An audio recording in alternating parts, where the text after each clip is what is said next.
Gloss and glamorous বাড়াতে কে না চায়?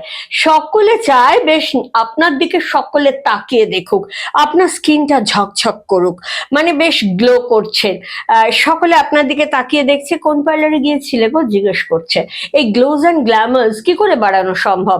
সেটা হচ্ছে যদি আপনি ভেতর থেকে, আপনার ভেতরটা টোটাল টক্সিন ফ্রি থাকে, শরীরটা প্রত্যেকটা অর্গানস যদি তাদের প্রপার কাজ করে, যা কিছু সিক্রেশন নর্মাল হতে থাকে, তাহলে গ্লোজ অ্যান্ড গ্ল্যামার্স এমনি আসবে। আর নিজেকে টোটাল টক্সিন ফ্রি করার জন্য উশুই চিকিৎসা বা রেইকি, এটা Japanese process of touch therapy, সম্পূর্ণ বিজ্ঞানসম্মত চিকিৎসা পদ্ধতি। মাত্র 2 দিনের ওয়ার্কশপে শিখে নিজেকে কিন্তু এরকম ঝকঝকে করতে পারেন। ট্রাই করবেন? ফোন করুন 8777417260 নাম্বারে, সামনেই ক্লাস পেয়ে যাবেন।